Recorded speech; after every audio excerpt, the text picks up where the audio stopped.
這也許是你認為的點殺，這也許是你在實戰中想打出的點殺。其實點殺有很多種，這是點殺，這也是點殺。為什麼你的點殺壓不下去？總感覺手腕被卡住了，或者总打不正拍面，點殺总沒球速。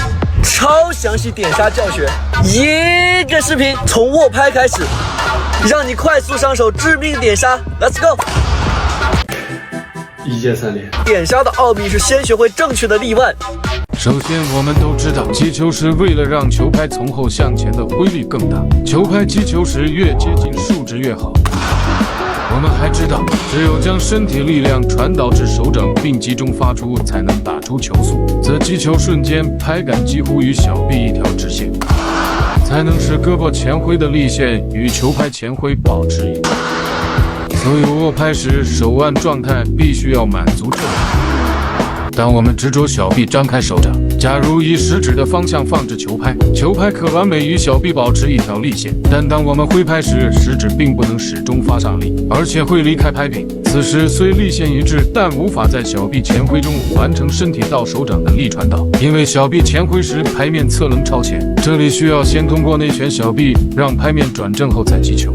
若食指頂在球拍寬面是做不到的，手腕會被這種握法鎖住。然而，想擁有正確的鞭打揮拍，只需微微調整。我們只需將握拍角度調整為緊貼食指外側。大多數後場發力的握拍都是此角度，此時握緊揮拍時很好發力，揮拍力線與手臂也是基本一致的。那什麼是正確的立腕？正確握拍下放胳膊，此時揮拍只能用上手腕的力量，我們需稍稍將手腕立起至手腕筆直狀態。此時前揮球拍是可以結合上小臂旋轉的力量。也許換個視角，大家能更清楚看到小臂內旋後自然出現的立腕情況，也能清楚看到是食指根頂在拍柄發力的。所以立腕並不是一個刻意動作，而是正確握拍下自然產生的狀態。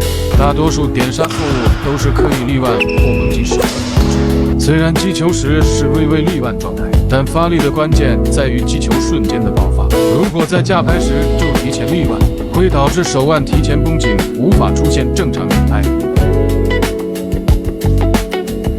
點殺發力和正常發力一樣，並不是刻意繃緊或旋轉手腕打出的。握拍真的是學會點殺最關鍵一步。點殺其實就是身體發力參與更少的重殺。那麼，怎樣發出致命點殺？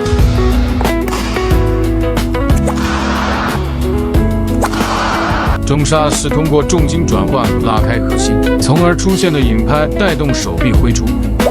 整個動作形成需要足夠的擊球空間，一旦球速過快，很容易壓不住球。點殺就表示不止。這還需我們學會正確的引拍。無論重殺還是點殺，都不可主動向後倒拍子或手腕。倒拍意味着力傳導中斷，那麼擊球時的力量可能來自掄胳膊腹。正確引拍是因為大臂前揮出現的拍頭自然後倒。我們看個對比，若直接刻意立腕是揮不出速度的。對比正確的引拍方式，大臂前揮時手腕放鬆留在原地出現的自然後倒。點殺的引拍主要是大臂主動前揮產生的。我們來看動作細節。首先錯誤的是大臂前揮時小臂很緊張，這會導致揮拍將由大臂旋轉完成，肩膀會被卡住，這樣擊球很容易出現肩峰撞擊。正確揮拍時一定要放鬆，小臂會先出現自然的外旋，只要想着前揮大臂時手腕留在原地就行。做好引拍就是前揮小臂的過程，此時需要結合前面提到的立腕，不然會這樣變成切球。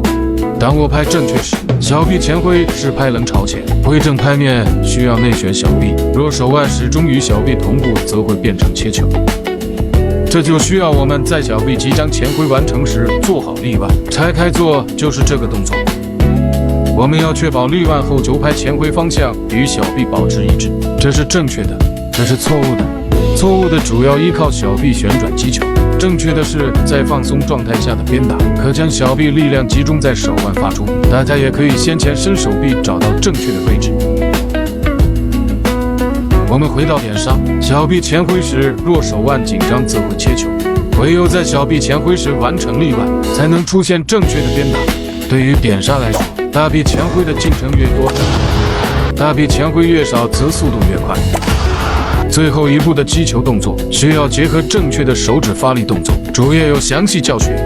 重點是在完成引拍時，手指一定處於放鬆狀態。擊球瞬間，後三指發力握緊，同時食指跟前壓。初學球友可以像我一樣，先鬆開後三指，手臂輕微向前揮動，出現球拍後，到瞬間快速抓緊。關於點殺動作細節都在這裡了。關於點殺怎樣用上核心力量，以及頭頂章魚殺，我們後期分享。